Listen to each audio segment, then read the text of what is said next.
What is up, everybody? Welcome to the final day of the week six season, I guess. I don't know what to say.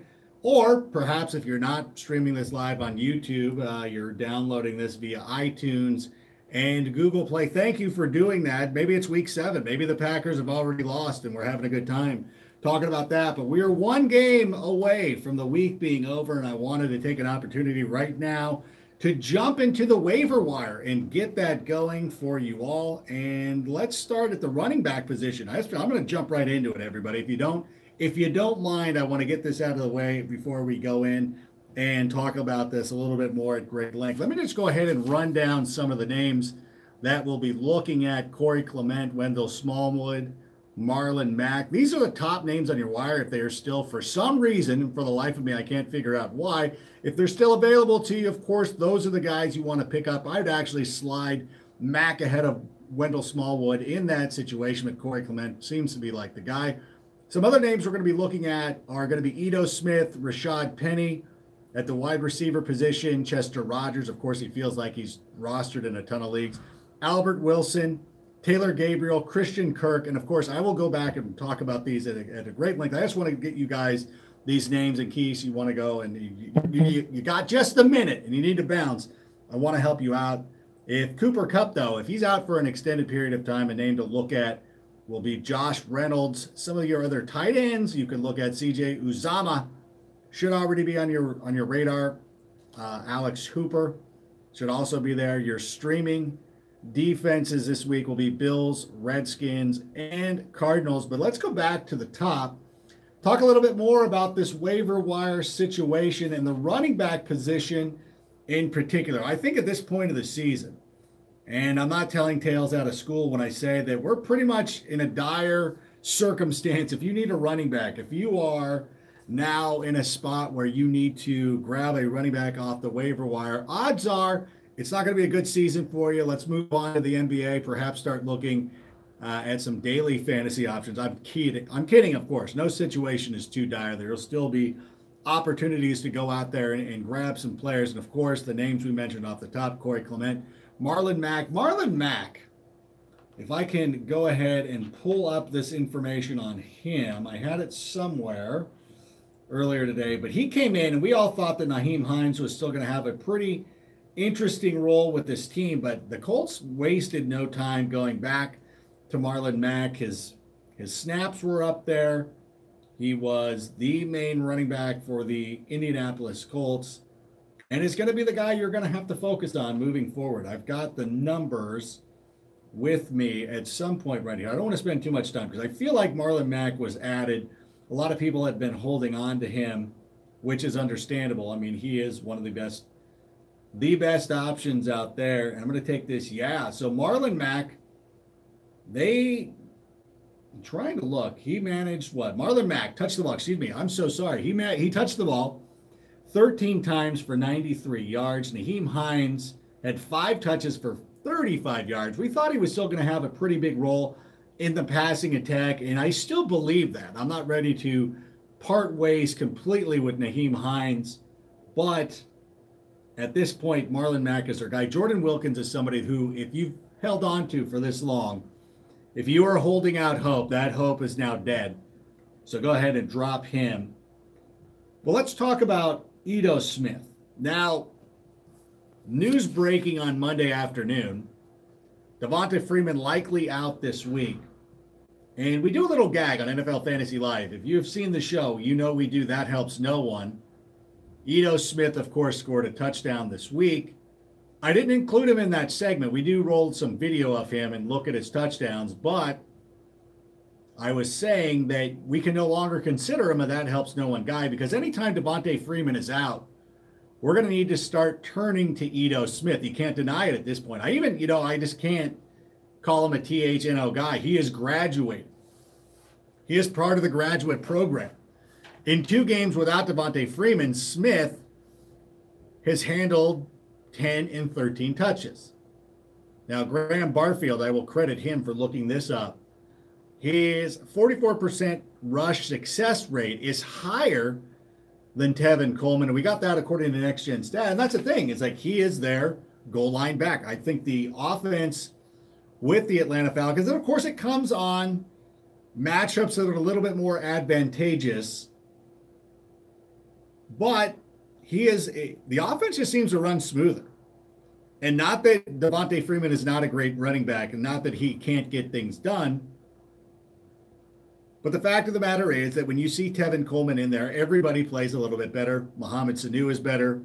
Julio Jones is amazing. And by the way, if I can say one thing about Julio Jones, he is number 6, wide receiver 6. He has not scored a touchdown. And I think it was Mike Clay who pointed this out. The next closest guy in the rankings without a touchdowns like Danny Amendola, and he's the wide receiver 900 or whatever it is. It's not even close. Julio Jones with another fantastic game. And I know a lot of people are going to, why do you care how it gets made? Like, what does it matter to you? If you're getting fantasy points and fantasy productions from somebody, why do you care how it is made?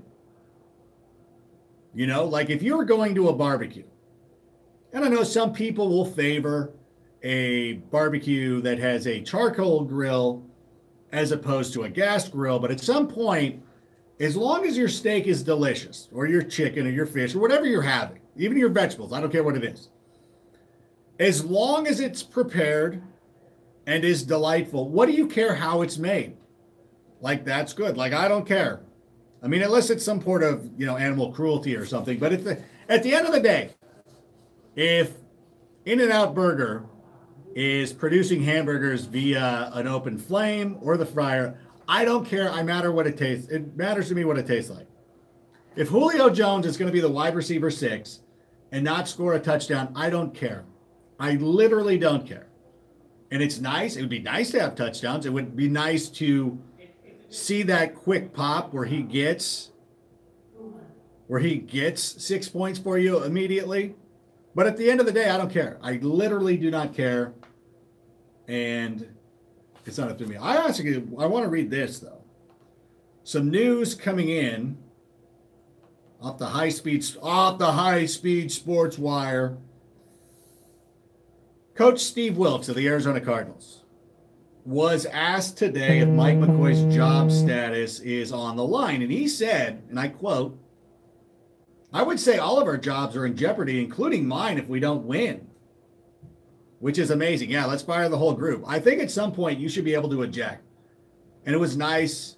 I appreciate them giving Steve Wilks an opportunity. It's clearly not working out. Let's pull the plug. I know a lot of times you want to know if it's a process. When you see the process isn't working, like they've come in and done everything incorrectly. They started with a base model that was already pretty good and then somehow made it worse. It's like if you went to the dealership, we're not sponsored by a car company, and I don't know whatever the official NFL sponsor for cars is, let's just say it's them. Let's say it's them. Like if you came out and you said, look, we're going to let you start with this car, and it's a Ford Focus, or it's a Ford Eclipse, or whatever. I need to go buy an SUV. So one of those. And you're like, cool, we're going to start, remove the tires. They would look at you like you were a crazy person. Like, what are we doing? Like, yeah, remove the tires. I don't need them. I just want the car. I don't want the tires. Because that's exactly what they've done, not only offensively. If we look at what they've done with David Johnson, they've completely neutered him. Not only is he not running well, he's also not receiving the ball well out of the backfield either. So it's a multifaceted approach to the way that they're misusing him, which is incredible. But defensively, they're also doing that. Patrick Peterson was one of the biggest shutdown corners in the NFL. And then they said, you know what? You're no longer going to shadow people. We're going to put you on one side, let you anchor that side of the field down. And now teams are like, cool, we're going to throw it the other side. We're going to take advantage of Budda Baker and all that stuff. And we're going to go out there and have success that way. So it's a complete botch job. And at some point, and it comes to this GMs typically get a couple of coaching hires. And this is one that falls to the GM, Steve Keim, where you look at him and you say, you know what? You might be fired. you look at the coach and everything that is going on. You spent a first-round draft pick on Josh Rosen. And let's talk about that here for a moment. This will actually pay off in the waiver wire segment here. And let me go ahead and talk about this. So we've talked about the wide receiver position. Christian Kirk is somebody who I would go look at. And Josh Rosen has identified Christian Kirk as one of his top options. And poor Larry Fitzgerald, like he's the old dude that nobody wants to hang out with anymore. There's a subtle shift, you know, you got coworkers that come in. And I was fortunate enough that when Matt Harmon worked here with Matt Franciscovich and Alex Gelhar, those guys are salt of the earth people, but they're still millennials and they're way cooler than me. So the fact that I was even able to hang out with them a little bit, it was nice when they would throw me a bone and let me hang out and be a part of their reindeer games. I feel like that's how Larry Fitzgerald is with Christian Kirk and Josh Rosen. Like, hey, it's cool that you throw me the ball every once in a while, but you know he's not really, like he's not hanging out all the time. He's their uncle. Like he's their cool uncle. Like, oh my God, like I respect him. We love Larry Fitzgerald. I'm a football fan. We know of him, but we're going to do our thing now. You know, like the fantasy hipsters. Like they did their thing and they rocked it. And now they're captains of industry all over the place, enjoying what they've got going on. If you don't have, I always say this, like, if you've heard of me, you've obviously heard of those guys. So not like I would be able to give them the rub. They're giving me the rub. But that's kind of how I see the situation in Arizona. So Rosen has identified Christian Kirk, who leads the Cardinals in receptions, yards, passer rating when targeted. That's 137. Josh Rosen has a passer rating of 137 when he targets Christian Kirk, and his catch rate's right there at around 82%. And per Next Gen Stats, Kirk leads the Cardinals in routes run for the first time all season. That he established that in week 6. Kirk has 70 more yards in 3 of the last 4 games and now faces the faltering Broncos defense next. That game's at home. So I like that one. Chester Rogers is one of that I really like. I talked about him a lot heading into last week and his matchup, and it was tough for a while, but it came through. So Chester Rogers was there. Albert Wilson is another guy I'd really like to take a look at. He's established himself over the last couple of weeks, has a connection with both Tannehill and Brock Osweiler. A lot of his success came after the fact, after the catch last week against the Bears. Some sloppy tackling. I was not a huge fan of what was going on with what the Bears were doing. Whoa, look at this. Wow, there's a lot of people weighing in. I just switched over. Thank you. Thank you for everybody who's hanging out. Wow, that's really cool. Of course, stepmom Lauren is here. Good to see you. Mitch Hine, the producer of the podcast. So when you are listening to this, if you are listening to this, if you're not streaming with us on YouTube at youtube.com/AdamRakeNFL, then you're listening to this because of the hard work that Mitch has been putting into this.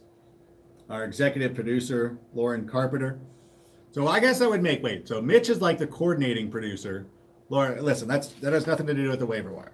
But they're here in the chat. Good to see you. Thank you for hanging out with me today on a Monday. Second time we've done this. Seems to be going pretty well, I would say so. Taylor Gabriel, though. Let's move on to him. This one's interesting to me. And we'll talk about the Bears. Let's make this a whole Bears segment, if we will. We can break down what the Bears had going on. I got to make sure that I'm cool time-wise. I always anticipate this being 20 minutes. I think we're going to go a little bit further than that. But this is part of the waiver wire. Taylor Gabriel, should you pick him up yet? He's behind Allen Robinson in targets. That's 38-34. He trails in air yards as well, per Next Gen Stats. Is being targeted on 23% of his routes run, the exact same as Robinson. But the schedule is somewhat favorable over the next month. Patriots, Jets, Lions, Bills. Gabriel is available in 90% of NFL.com leagues. Excuse me. Goodness gracious. So he's available in 90% of NFL.com leagues. So he's a good one. I think that Allen Robinson is always going to draw the coverage of the number one guy. Taylor Gabriel is going to go out there and have his defined role. So he's somebody, especially as we move into the bye weeks, somebody who, based on the matchups, is going to be very playable, flexible, something like that. And with injuries coming up, I talked about Cooper Kupp. We don't know what his injury is like. I talked to somebody close to the Rams, and even they don't know.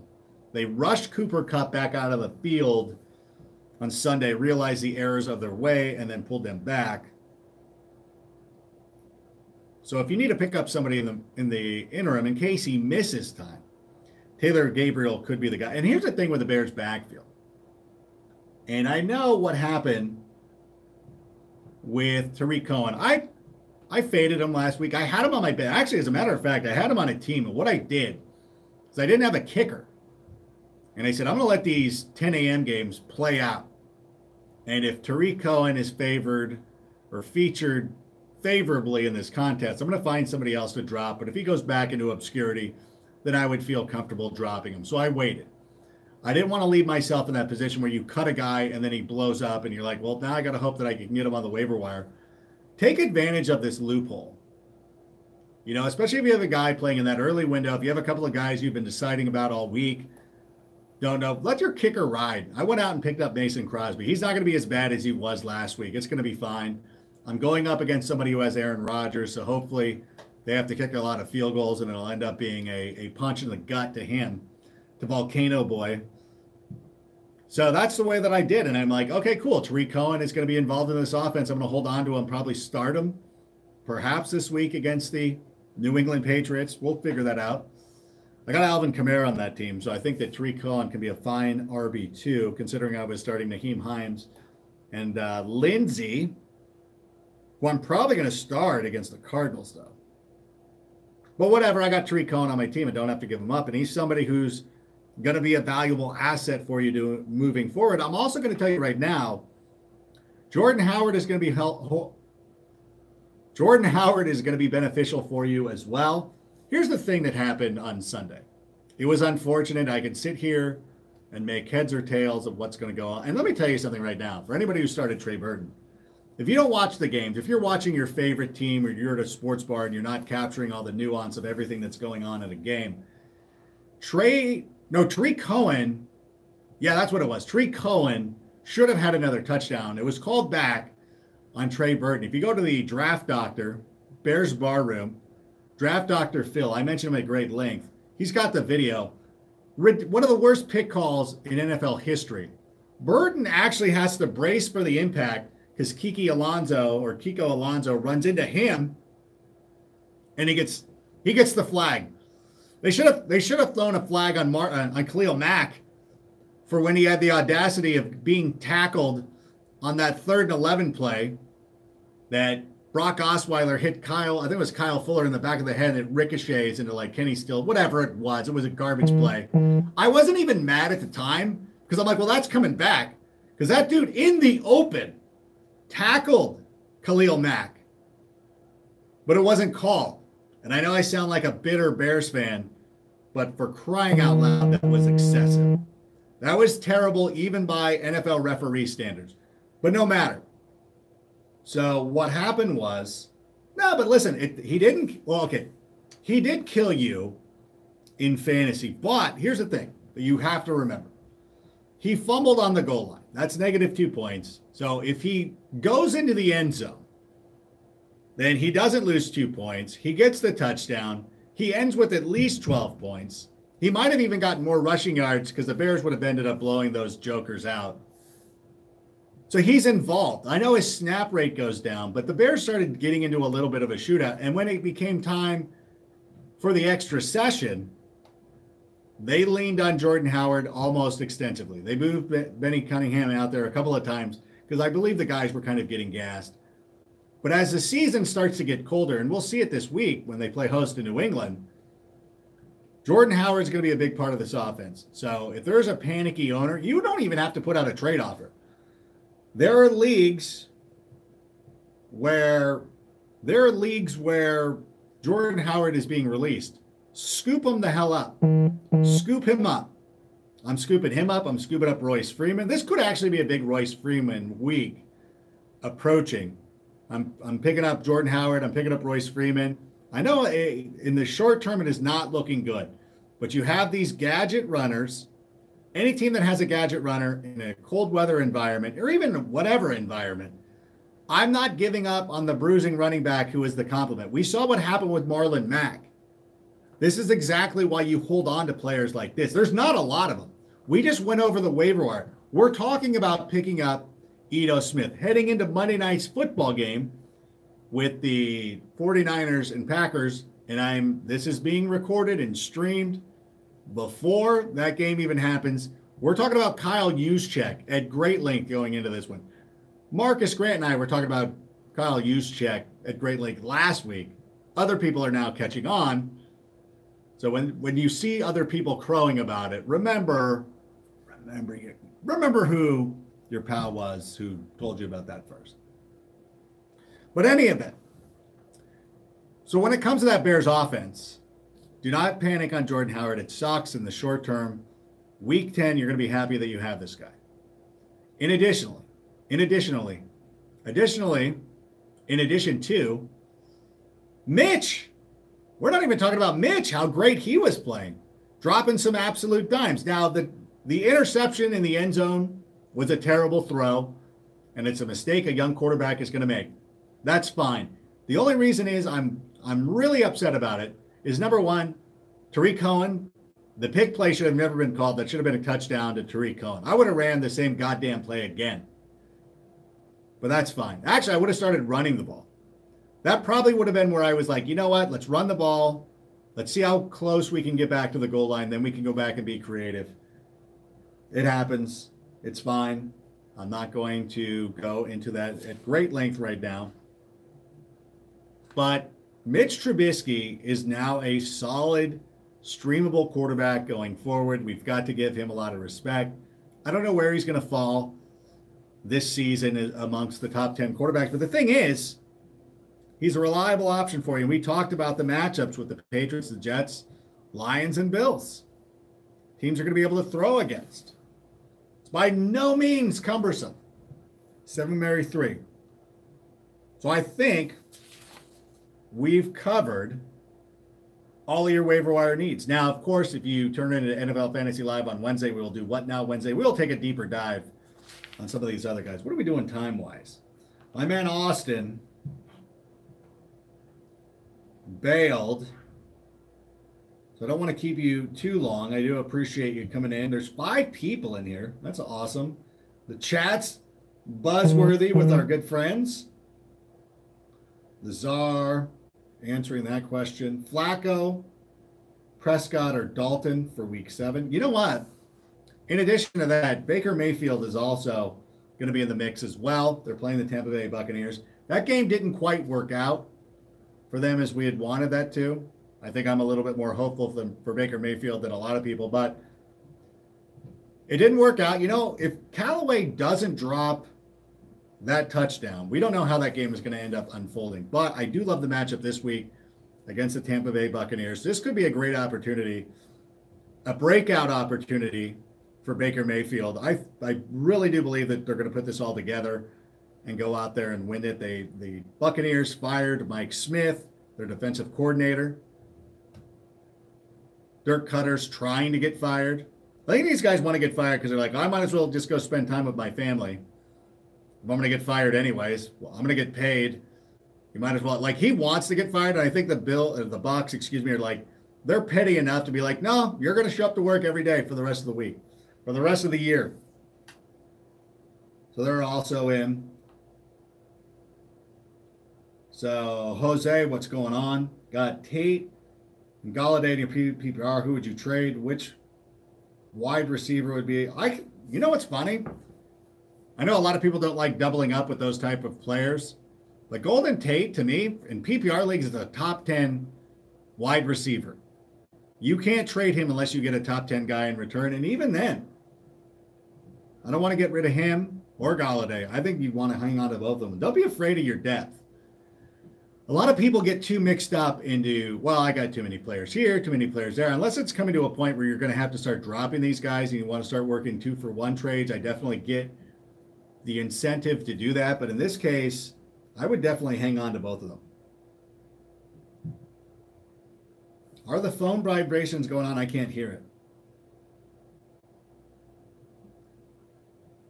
I really need to make sure that stuff. See, this is why I like using the computer, but the computer never wants to work for me. If you hear buzzes in this broadcast, that's what it's going to be. I apologize. Hopefully it's not being too much of a distraction for you. So I will wrap this up, though. I think we're coming up to 20 minutes. Don't want to leave too much on the table here. We covered the most important things. Your waiver wire guys. Adam Thielen, though. When are we going to start respecting Adam Thielen a little bit more? You guys can't even spell his name correctly. Actually, that was me on a tweet yesterday. It's always a conundrum when you're like, you have a tweet that gets 5,000 likes and has all these retweets. Like, oh, I have a spelling error. Am I a bigger perfectionist on the spelling, or am I needy enough for all those likes? And it turns out I'm more needy. But Adam Thielen, you know what? He's on pace for 2,000 yards. Just off the pace of what Calvin Johnson did a couple of years ago, but feel like he can exceed that.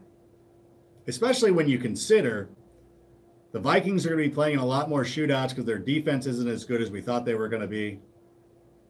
They also have to keep winning because the NFC is really tough. Not only the NFC, but the NFC North. And as bad as that loss was for the Bears, it's still going to be tough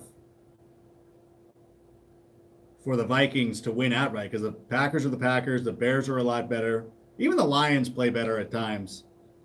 So they got to keep going. And I think that we've only started to scratch the surface with Adam Thielen. The question at some point will be, when does he get into the conversation? That was the way that I phrased my tweet. When does he get into the conversation is the best. Now, a lot of people are like, he's there. A lot of people are like, never. And I think you have your elite. You have your top five, your Fab Five, your Antonio Brown, your OBJ, Julio, DeAndre Hopkins, Mike Thomas. I get it. Those guys are the elite of the elite. They're the Bullet Club. They're the Golden Elite, whatever you want to say. Adam Thielen is definitely knocking on the door. What about Phillip Rivers? When is he? I wrote this last week in Unpopular Opinions. When is he going to start being accepted into the MVP race? I don't think that he should be the MVP over Patrick Mahomes or Todd Gurley. But I still think that when you have that conversation of your MVPs, he should be in the mix. My man Chris Westling put out a list after the first 4 weeks of the season of the top MVP candidates. Phillip Rivers was not in the top 10. And until yesterday, I would have said that Khalil Mack was the MVP. He'll get an opportunity to prove me wrong against the New England Patriots this week. But Phillip Rivers needs to be in that mix. And if not Phillip Rivers, at least Melvin Gordon, who's been playing fantastic. And Melvin Gordon is a guy who I've spent some time dragging. If anybody remembers the old like-dislike column, they will remember how much I enjoyed dragging Melvin Gordon. And it became a joke. And I would do it for the benefit of those who actually had Melvin Gordon, because I wouldn't want him to, I wouldn't want to start getting on his bandwagon and then for him to falter, then you all blame me. You can blame me for a lot of other things. I don't want it to be for that. But in any event, he deserves to be in the MVP conversation. So anyways, we're going to wrap it up right there. Big thanks to everybody who joined us here on the show. Who joined us. 6 people joined the. Listen, man, we're growing this thing.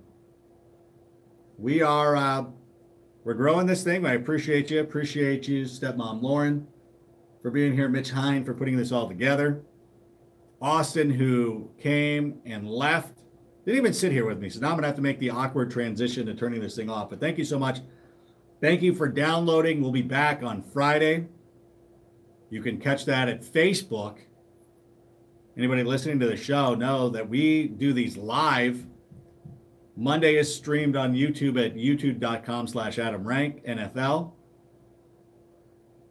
Friday is facebook.com/Adam Rank. And Sunday morning, 10,000 people showed up on Sunday morning. Stepmom Lauren couldn't keep up. I couldn't keep up. We had more than 3,000 comments. It was crazy. So appreciate you guys and girls coming in on Sunday as well. So, and also, Good Morning Football, Thursday night first look, and the fantasy show. So thanks everybody as I make this more awkward than it needs to be transition. Thank you so much for hanging out. We'll see you next time. Bye.